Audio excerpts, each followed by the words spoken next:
오늘 우리에게 주시는 말씀 출애굽기 2장 11절부터 15절까지 말씀입니다.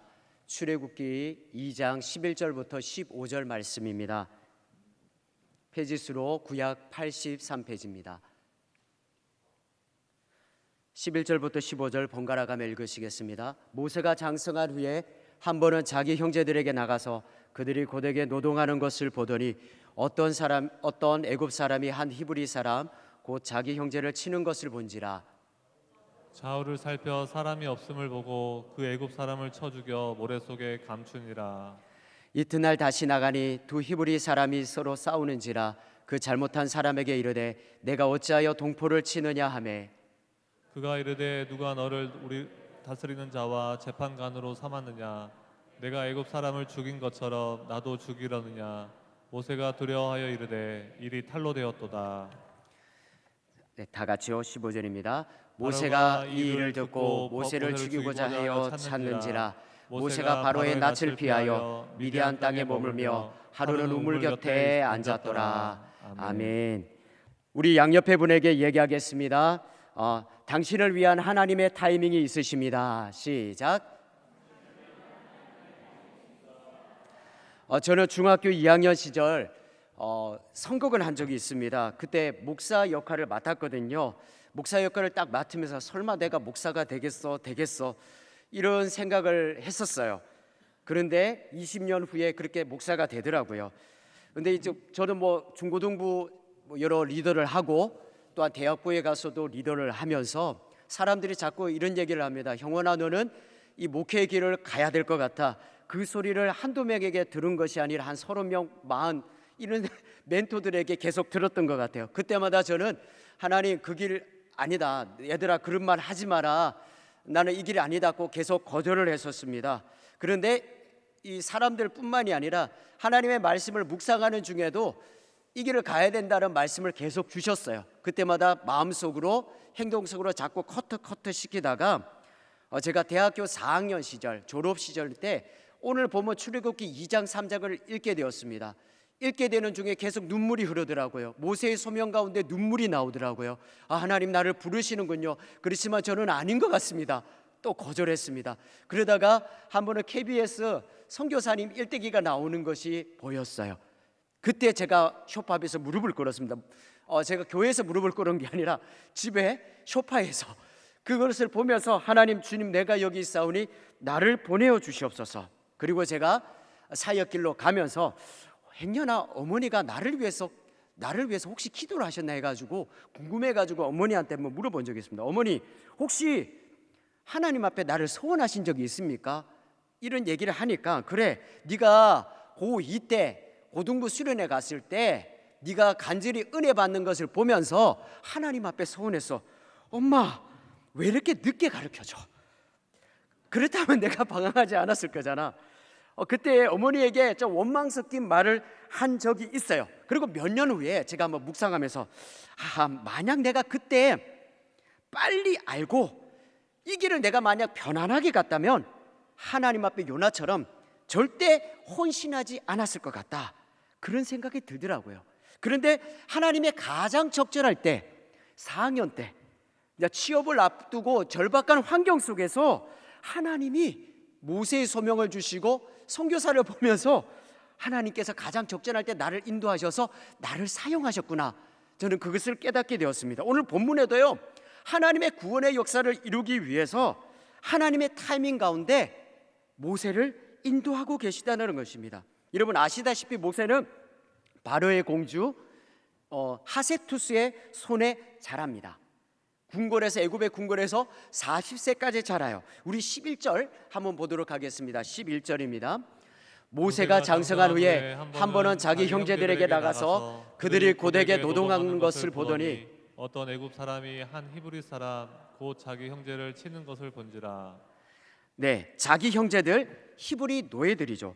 근데 출애굽기 저자 모세는 자기잖아요. 모세는 히브리인들의 노예라고 표현하지 않고 자기 형제들이라고 표현하고 있어요. 그렇다면은 자기 지금 신부는 이집트 왕자로 40년간 살았는데 왜 자기 동족을 형제라고 불렀을까요? 여러분 좀 있으면 우리가 2024년도 파리 올림픽이 열릴 겁니다. 북한도 참여할 거예요. 특별히 어떤 경기에 북한과 미국, 일본이 다 여러분 대진하셔 싸울 그런 경우들이 있을 때 여러분 북한을 응원하시겠습니까? 미국을 응원하시겠습니까? 목사님 지금 북한이 오물을 투척했잖아요. 막 연평해전 일으키고 막 그렇잖아요. 그렇게 얘기를 한다 할지라도 같은 피가 섞인 북한을 응원해요. 그렇잖아요. 지금 모세도 40년간 이집트 왕궁에서 애굽민으로 살았지만은요, 그 속에 흐르는 이 히브리인의 피는 속일 수가 없다라는 겁니다. 그런데 그 형제를 보러 나갔다가 이 일을 보게 됩니다. 11절 하반절에 보시기 바라면 애굽 사람이 한 히브리 사람 곧 자기 형제를 치는 것을 본지라. 자, 보다라는 것은 히브리 언어로 한번 따라서 말해 보겠습니다. 라. 자, 라는 어떤 의미냐면요, 그것을 슬쩍 지나본다, 슬쩍 보다라는 거예요. 근데 히브리 말 앞에 라브가 붙으면 라브 라아라고 하게 되면요, 영어로 룩겟이라는 이런 뜻이 나옵니다. 다시 말해서 그것을 슬쩍 보는 것이 아니라 뚫어져서 관심 있게 계속 쳐다본다라는 거예요. 지금 모세는 자기 동족 히브리인이 지금 고통을 당한 것을 보자 그냥 슬쩍 본 것이 아니에요. 뚫어져서 계속 그것을 집중해서 보게 됩니다. 그러니까 그 마음속에 의로운 분노가 일어난 거예요. 근데 이 본문을 다른 성경학자들이나 목사님들은 이 본문을 보면서 이렇게 설교를 하십니다. 모세는 아직도 그 혈기를 다스리지 못해서 실수한 것이다. 그러니까 모든 성도님들 혈기를 조심하셔야 됩니다. 이렇게 주의하신 분들도 있으세요. 그런데 우리는 이 본문을 보면서 모세의 한 개인의 미성숙한 태도, 혈기라는 그런 태도로만 적용해야 될 것인가? 아닙니다. 혈기로만 적용해야 되는 것이 아니에요. 우리 무엇을 보느냐면 히브리서 11장 24절로 27절 우리 함께 보도록 하겠습니다. 히브리서 24절부터 27절입니다.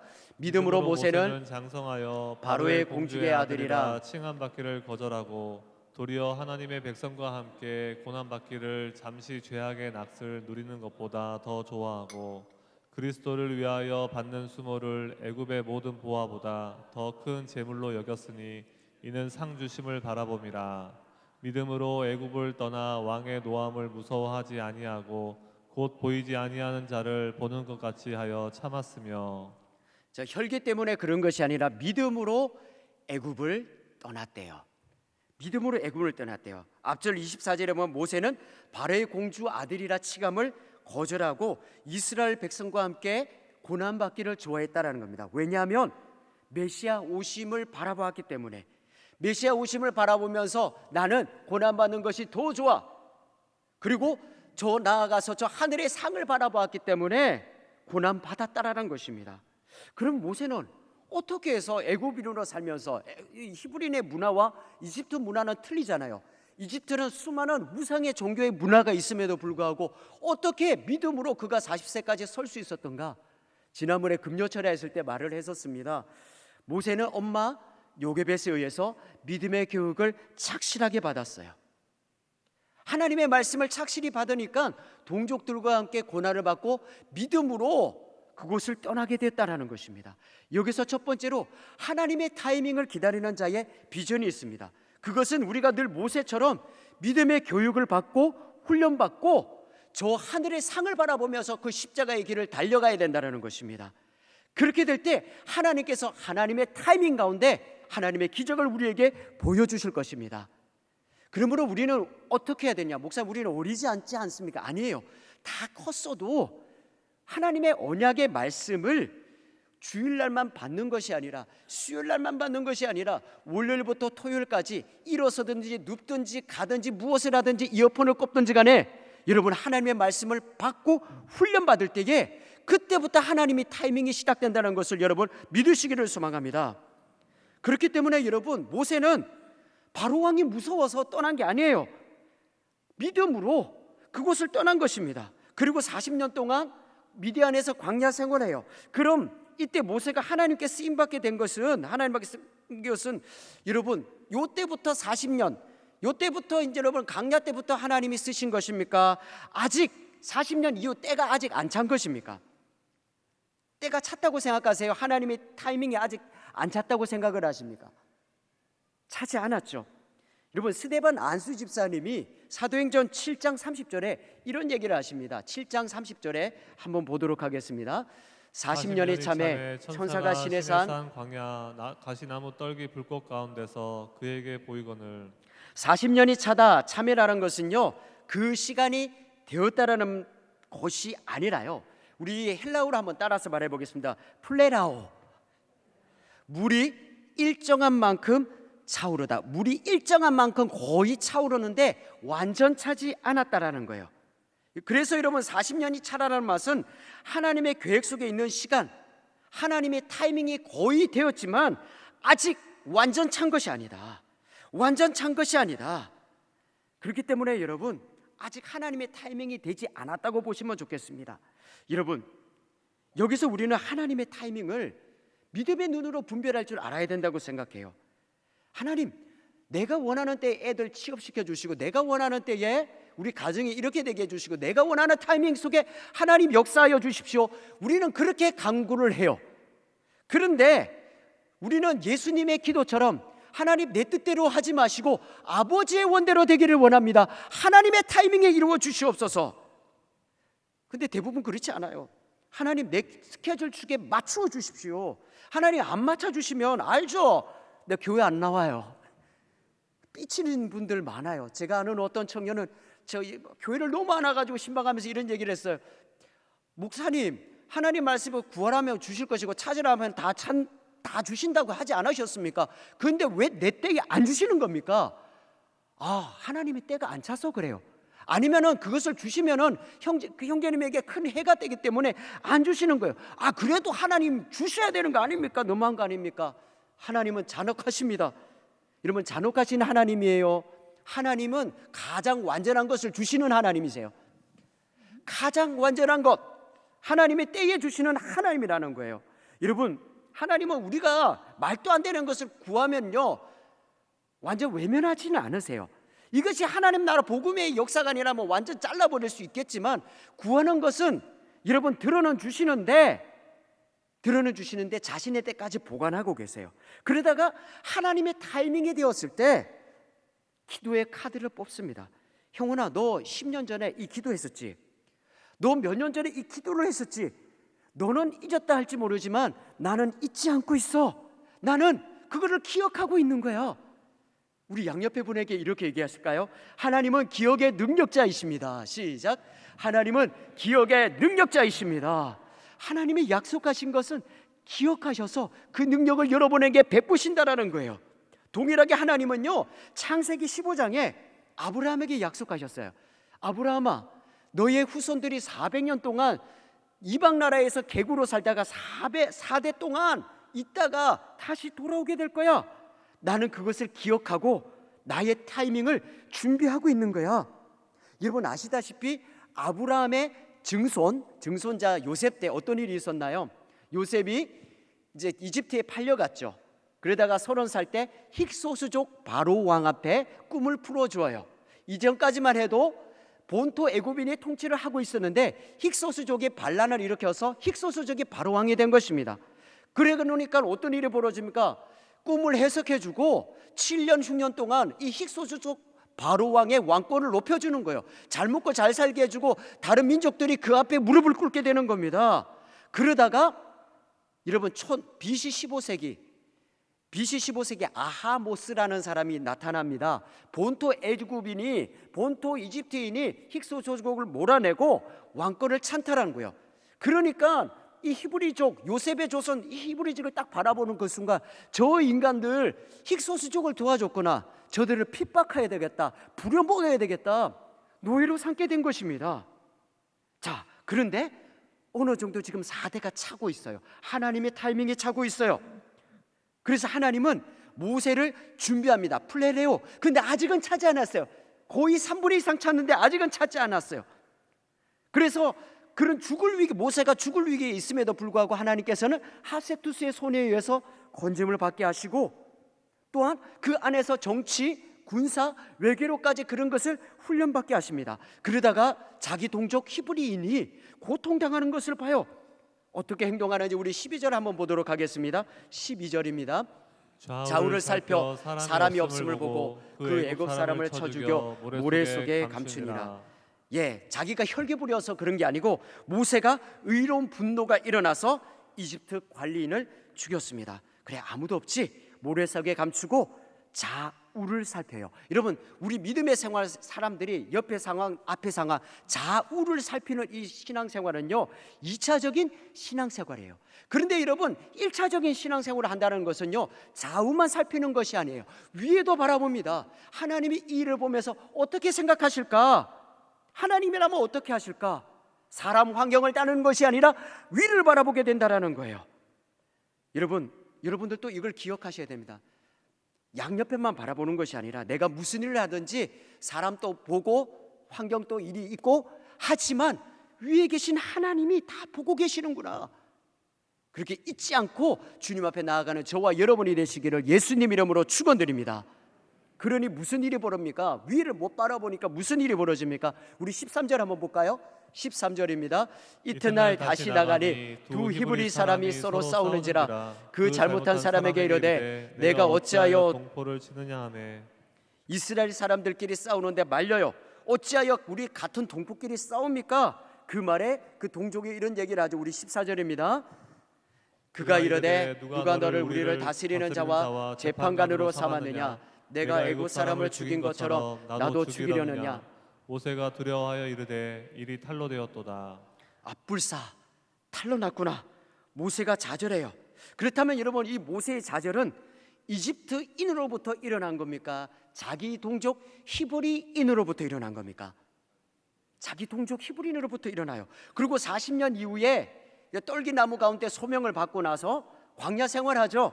광야 생활 속에서 그때도 사람들이 원망불평하면서 좌절을 느꼈는데요, 그때 여러분 좌절을 일으키는 사람이 이집트 사람입니까? 자기 동족 사람입니까?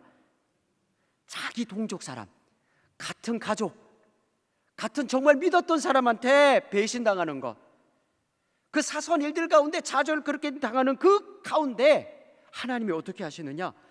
하나님의 타이밍 가운데 플레레오 자신의 일을 진행하고 있다라는 것입니다. 여기서 여러분, 하나님 나라 타이밍의 비전이 있어요. 여러분, 하나님 나라 타이밍은요 나의 연약함 가운데, 때로는 좌절 가운데 위를 바라보게 되면서 하나님의 약속을 바라보게 되면서 하나님의 그 충만한 일들을 여러분 이루시는 것을 믿으시기를 소망합니다.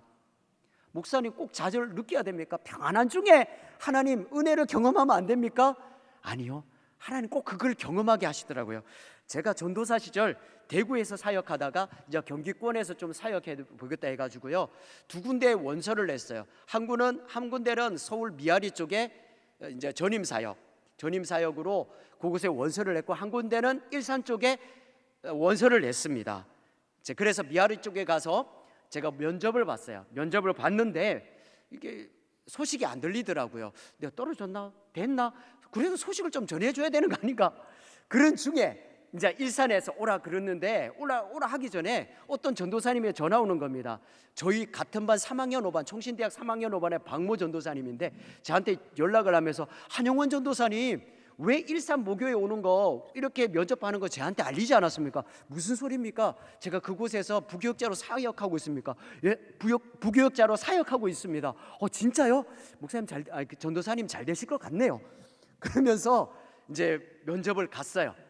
자, 면접을 가니까 그 가운데 손창수 목사님이, 담임 목사님 되신 손창수 목사님이 면접하고 그대로 오라 하더라고요. 그리고 나서 딱 1시간 이후에 서울 미아리 쪽에서 전화가 옵니다. 한영원 전도사님 여기 오셔서 전임 사역하면 좋겠습니다. 순간 속에서 막 머리가 빙글빙글 돌아가는 거예요. 그곳엔 전임 사역이고 사택을 준다 하고 지금 일산보다도 사례비가 2배나 더 높고, 그래서 일산 쪽에 안 간다고 얘기를 할까? 이런 생각이 딱 나오는데 이건 내가 말하는 거 아닌 것 같았어요. 성령께서 제 말을 하시는 것 같았어요. 그냥 이런 말이 나오더라고요. 앞전에 일산 쪽에서 오라고 한 교회가 있습니다. 죄송합니다. 딱 끊었는데 며칠 동안 막 속에서 막 뭔가가 올라오는 거예요. 좌절을 경험하게 되는 겁니다. 왜 내가 그 일산을 거절하지 않았지? 그렇다면 사택도 받고 뭐도 하고 그렇게 되는 건데 그러면서 일산 속에서 사역을 했어요. 6년 동안 사역을 하는데 한 6개월 이후인가 저희 아내를 소개팅으로 만났어요. 그리고 초등부 사역하다가 고등부 사역하다가 선교국 사역을 하기 시작을 했습니다. 저는 몇 년 후에 깨달았어요. 하나님은 왜 그런 말을 하게 하셨는가? 하나님, 이 나의 이런 절망스러운 상황 속에서도 하나님의 가장 절묘한 타이밍에 우리 아내를 만나라고 하신 것이구나. 그리고 이런 여러 다음 세대 사역을 이렇게 경험하고 잘 훈련받으라고 그곳에 일산에 보내신 것이구나. 어떡할 때 여러분 하나님의 타이밍을 경험한다고요? 좌절 속에서도 위를 바라보면서 하나님의 약속을 때를 기다리면 하나님의 타이밍에 여러분 역사하시는 줄을 믿으시기를 소망합니다. 지금 모세도 40세에 큰 자들을 하고 광야로 도망갔어요. 자, 우리 15절 한번 보도록 하겠습니다. 15절입니다. 바로가 이 일을 듣고 모세를 죽이고자 하여 찾는지라. 모세가 바로의 낯을 피하여 미디안 땅에 머물며 하루는 우물 곁에 앉았더라. 사랑하는 우리 성도 여러분, 이 구절 여러분 이해가 되십니까? 여러분, 모세가 누구예요? 바로의 공주 하셉투스, 강력한 정권을 가지고 있는 하셉투스에서 자란 애국의 왕자입니다. 그런데 왕자가 이집트인 살인했다고 해서 40년 동안 몸담았던 이집트 궁궐을 급하게 달아났다. 이해가 안 돼요. 어떻게 그 공주의 아들이, 강력한 왕권에 있는 아들이 그렇게 급하게 도망갈 수 있었을까? 근데 그 역사의 배경을 보면 알 수 있습니다. 여러분, 하셉투스는 아기가 없었어요. 자기 아들을 통해서 왕권이 물려져야 되는데 아기가 없는 거예요. 그의 남편이 투트모스 2세인데 이 투트모스 2세가 이 하셉투스를 보니까 아기가 없잖아요. 그러니까 왕궁에 있는 어떤 궁녀한테 들어간 거예요. 그거 가운데 왕자를 생산해냅니다. 이 하셉투스의 마음이 막 끌어오르는 거죠. 어떻게 하면 아들을 생산해낼 수 있을까? 그래, 나일강 신에게 한번 구해보자. 그래서 나일강에 갑니다. 목욕하러 간 것이 아니라 나일강 신에게 구하러 간 거예요. 그런 중에 갈대아 상자가 둥둥둥둥 떠내려오죠. 아기가 울어요. 히브리인의 아기구나. 건져서 모세라고 이름을 지어요. 여러분, 지금 모세도 자기 손에 양자로 세워지고, 그리고 궁녀의 아들도 자라가고 있습니다. 이 모세와 그 이후에 투트모스 그 아들 3세와 정적관계, 싸우는 관계가 계속 일어나요. 그리고 여러분, 그곳에는 수많은 왕자들이 있습니다. 이 왕자들이 어떻게 하면 이 투트모스 2세를 이어서 하셉투스를 이어서 내가 바로 왕이 되어볼까? 까딱 잘못하다가는 죽을 수 있는 환경이에요. 그리고 모세는 이집트 정통파가 아니라 히브리 노예의 피가 섞여 있어요. 그리고 피부 색깔도 하얘. 이집트인들은 좀 검해요. 그러니까 지금 모세가 이집트인들을 죽이니까 그것이 알려지게 되고, 불사, 내가 큰일 나게 되었구나. 믿음으로 그곳을 떠나게 된 것이죠.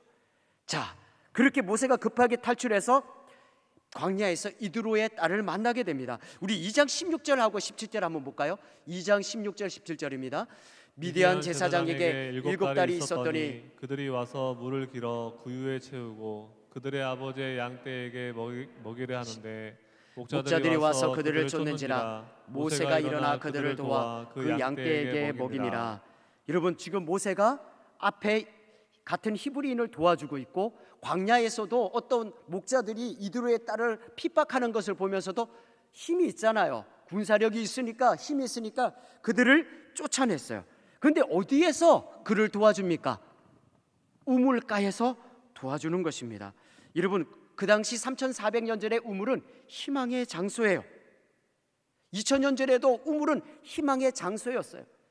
여러분, 예수님께서 수가성 여인을 만나주셨잖아요. 어디에서 만나십니까? 야곱의 우물에서 만나주셔서 자기의 참된 메시아임을 알고 영적으로 자유를 주세요. 그리고 4000년 전에 아브라함이 자기 아들을 배필을 마련하기 위해서 엘리멜렉을 위쪽으로 보내잖아요. 그때 우물가에서도 리브라가를 만나게 됩니다. 그래서 여러분, 이 우물가는 성경적으로 봤을 때 생명의 상징이자 둘째는 희망의 상징이에요. 지금 모세가 비록 호화로운 애굽에서 궁궐을 쫓겨나자 했지만 하나님은 그를 어느 자리에 앉혀놓느냐? 희망의 우물가에 앉혀놓게 된다라는 것입니다. 여러분, 지금 모세는 왕자의 직분에서 완전 내려왔어요. 탈탈 털린 자기의 모든 것을 잃어버리고 그 자리에서 내려왔어요. 그리고 의지할 사람 아무도 없습니다. 의지해야 될 돈 아무것도 없습니다. 그런데 우물가에서 하나님이 그를 이끌어 가십니다. 여러분, 이 가운데 하나님의 타이밍에 은혜의 역사가 있습니다. 여러분, 하나님의 타이밍은요, 자신이 의지했던 것을 내려놓을 때, 자신이 의지한 것을 내려놓을 때 하나님의 기적이 나타나게 된다는 것입니다. 지금 모세는 의지했던 사람 없고, 의지했던 권력도 없고, 의지했던 돈도 없습니다. 그런데 몸만 바라보게 되느냐? 그는 믿음을 가지고 있으니까 하나님만 붙드는 거예요. 하나님만 붙드는 거예요. 여러분, 나는 배웠어요. 교회에서 내가 지금 짬밥이 얼만데 제자훈련도 하고 성경 공부도 하고 나도 뭐 했는데 할 수 있어요. 하나님, 그 사람에게 하나님 역사하지 않습니다. 근데 자기의 모든 것을 십자가 앞에 내려놓고 나는 못해요, 하나님이 하세요. 위를 보러 보는 자, 자기의 주권을 내려놓고 십자가를 붙드는 자에게 하나님께서 하나님의 타이밍에 역사하시는 줄 믿으시기를 바랍니다. 제가 이전에 이런 예화를 들었습니다. 어떤 사람이 산에 올라갔는데 낭떠러지에 떨어져요. 떨어지는 그 순간에 어떤 나무를 딱 붙듭니다. 자기 친구도 옆에 있었어요. 근데 바로 낭떠러지 바로 밑에 한 2m가 3m에는 바로 방지턱이 있어. 근데 이 친구는 나무뿔만 붙들고 위를 쳐다보는 거예요. 친구가 위에서 그 친구에게 이런 얘기합니다. 친구야, 나뭇가지를 놔. 싫어, 나 누우면 죽는다고. 아, 놓으라고. 그러면 네 안전하다고. 안 돼, 나 놓으면 죽어. 여러분, 우리도 안 올라갈 때 있어요. 하나님 믿지만 이 권력 못 놓겠어요. 내가 의지했던 이 돈을 못 놓겠어요. 나는 이것을 못 놓겠어요. 하나님도 있지만 나는 이거 있어야 돼요. 그 사람에게 역사하지 않아요. 하나님, 나는 못해요. 주님이 왕권이 되셔서 나를 이끌어 주옵소서. 그것을 내려놓을 때, 십자가 앞에 내려놓을 때 하나님의 타이밍이 진행되는 줄 믿으시기를 소망합니다. 여러분, 저도 설교할 때 그걸 느껴요. 성령의 임재하심과 계획을 보게 되잖아요. 내가 지금 부교육자 17년 했는데 청년부 설교는 내가 할 수 있어, 그냥 내가 할 거야. 그렇게 기도 안 하고 가면요, 막히더라고요. 근데 하나님, 아까 전에 올라오면서 기도를 했거든요. 하나님, 나 못해요. 뭐 짬밥이 무슨 소용입니까? 성령께서 앞장서 가시옵소서. 내 말빨 안 돼요. 성령님 일하여 주옵소서. 그때 역사하시더라고요. 여러분은 어때요? 내 직장 내 힘으로 가능하다니까요. 내 부서 사역이 가능하다니까요. 아니에요, 나는 못해요. 주님이 일하시옵소서. 자신의 의지를 내려놓을 때 하나님의 역사가 진행됩니다. 그것이 17절에 나와 있어요. 17절 하반절에 보시면 목자들이 와서 그들을 쫓는지라 모세가 일어나 그들을 도와. 여러분, 도와라는 단어는 히브리어로 나찰이라고 합니다. 구원의 개념이에요. 지금 모세는 40년 동안 광야 생활을 살지만 나 이전에 왕자했어, 나 뭐 했어, 그게 아니라 하나님의 구원은 나의 어떤 정치력, 외교수석 그것이 이루어지는 것이 아니라 하나님이 나를 붙들 때 일하시는구나, 그걸 알게 하신다는 것입니다. 여러분, 여기서 하나님 나라 비전이 있습니다. 하나님의 타이밍의 비전이 있습니다. 하나님은 하나님의 백성들을 광야로 이끌어서 자신의 왕됨을, 자신의 의지를 내려놓고 위를 바라보게 될 때 하나님의 역사가 이루어지는 줄을 믿으시기를 소망합니다. 목사님, 그냥 편안하게 직분 맡아서 편안하게 예수 믿고 편안하게 천국 가면 어떨까요? 절대 여러분에게 그런 일이 없을 것입니다. 우리가 가는 길은 평안한 길이 아니라 십자가의 길입니다. 예수님 말씀하셨어요. 나를 따라오려거든 그 교회만 잘 앉아있다가 저기 오라 하지 않으시고 나의 십자가를 지고 나를 따를 것이니라. 그래서 때로는 혹독한 환난을 주시고 굴곡을 가게 하시고 강을 건너가게 하시고 숨이 차오르게 하세요. 그러다가 자신의 오른손으로 하나님께서 그를 붙드시는 것입니다. 어떻게 붙드시는지 우리 2장 23절 한번 볼까요? 2장 23절입니다. 여러 해 후에 애굽 왕은 죽었고 이스라엘 자손은 고된 노동으로 말미암아 탄식하며 부르짖으니 그 고된 노동으로 말미암아 부르짖는 소리가 하나님께 상달된지라. 광야 생활 중에 자신의 의지를 내려놓고 하나님을 붙들 때 하나님의 타이밍이 시작이 된다는 것입니다. 제가 옛날에 어떤 형제를 만난 적이 있어요. 그 형제는 그냥 썬데이 크리스찬입니다. 그럭저럭 뭐 그냥 교회 다니네, 그런 신앙생활을 한 지체예요. 근데 유튜브 사역을 해요. 유튜브 일을 해요.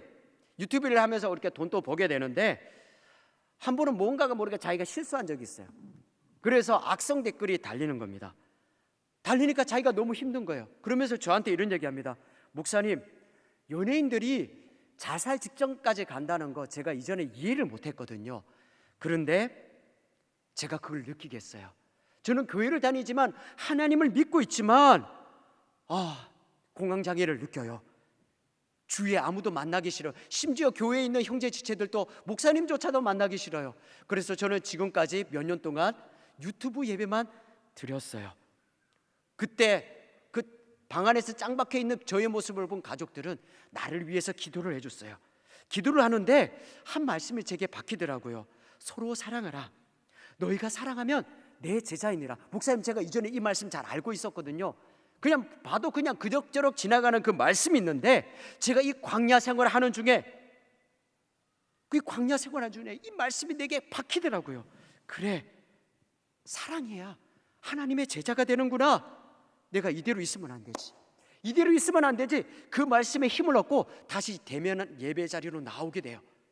그리고 이후에 하나님 앞에 쓰임받고 있다라는 것입니다. 사랑하는 성도 여러분, 사람들이 광야가 없으면요, 고난이 없으면 교회에서 내가 받는 혜택 당연한 것이라고 생각합니다.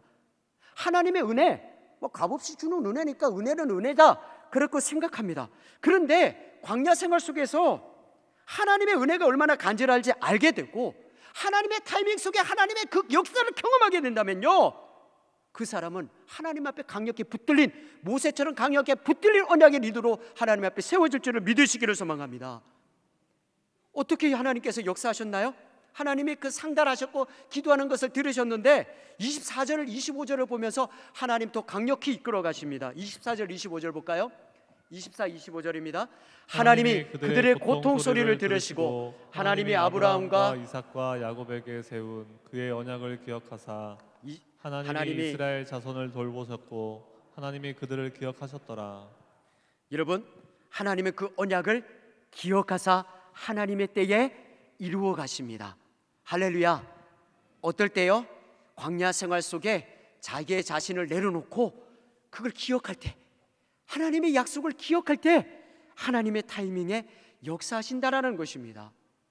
여러분, 세계적인 전도자 빌리 그레함 목사님에게는 문제야 프랭클린 그레함 목사님이 계셨어요. 목사님 프랭클린 그레함은 이전에 목사님이 아니셨죠. 그 아들은 빌리 그레함 목사님 그 아들은 항상 술과 마약에 찌든 채 생활했습니다. 그리고 친구들에게 아버지가 전하는 복음은 다 거짓말이야, 하나님은 없어, 그러면서 저주하고 살았어요. 그런데 아버지 빌리 그레함과 여러 성도님들은 이 프랭클린을 놓고 하나님의 약속을 붙들고 그 고난 속에서도 계속 기다립니다. 하루는 이 프랭클린함이 친구들과 놀기 위해서, 술을 먹기 위해서 저 멀리 거리가 되는 어떤 친구를 만나기 위해서 경비행기를 타고 가고 있었어요. 자, 사막 한가운데로 가는 그 도중에 갑작스럽게 경비행기에 연료가 떨어져요. 심지어 통신 장비까지 고장이 나버리는 상태가 됩니다. 점점 고도가 떨어집니다. 곧 추락을 앞두고 죽음의 공포 가운데서 프랭클린은 그동안 부인했던 하나님을 향하여 기도하기 시작합니다. 하나님, 나 살려만 주신다면 하나님을 전하는 전도자가 되겠습니다. 하나님 붙들어 주옵소서. 그 기도가 딱 마치자마자 그 사막 한가운데 불빛이 한 100m 정도 떠도도도둑 생기게 되더라는 거예요. 그래서 프랭클은 그 불길을 따라 착륙을 했어요.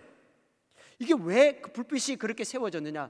그 공항이, 사막 가운데 공항이 있었는데 어떤 직원이 자기 교회 담임 목사님 신방을 받았거든요. 신방을 받으면서 우리 할주로가 이렇다면서 한번 이렇게 쫙 한번 펼쳐준 것입니다. 이게 라이트를 킨 거예요. 이 라이트를 킨 그때에 프랭클린함이 기도하는 그때였어요. 그리고 안전하게 착륙하게 된 것입니다. 프랭클린은 이렇게 얘기합니다. 말로 설명할 수 없는 이 하나님의 놀라운 타이밍 앞에 저는 하나님의 살아계심을 인정하고 저도 아버지처럼 주님의 십자가의 길을 가는 전도자가 되겠습니다.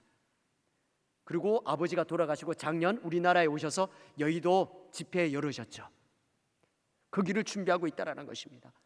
사랑하는 서영교회 성도 여러분, 우리가 하나님의 타이밍을 기다리는 자에게는요 3가지 비전이 있습니다. 첫째는 우리도 모세처럼 믿음의 교육과 믿음의 훈련을 바라보면서 저 하늘의 상을 바라봐야 된다는 것입니다. 목사님 옛날에 받았는데요. 여러분 옛날에 받은 거 다 까먹습니다. 주일날만 받은 거 다 까먹습니다. 월요일부터 토요일까지 하나님의 말씀을 듣고 누우면서도 듣고 일어나면서 듣고 차를 타면서도 듣고 묵상하며 그렇게 훈련받으면서 나아갈 때 하나님의 타이밍에 하나님께서 역사하신 줄 믿으시기를 소망합니다. 두 번째 하나님의 타이밍은요, 나의 연약함, 그 좌절 속에서 위를 바라보게 하세요. 좌절 속에서 위를 바라볼 때 하나님이 역사하시는 타이밍인 줄 믿으시기를 소망합니다. 세 번째 하나님의 타이밍의 역사는 여러분은 광야길의 그 훈련 가운데서 자신의 주권을 내려놓고 하나님의 약속을 기다릴 때 주님의 그 역사, 하나님의 타이밍이 여러분 진행되는 줄을 믿으시기를 소망합니다.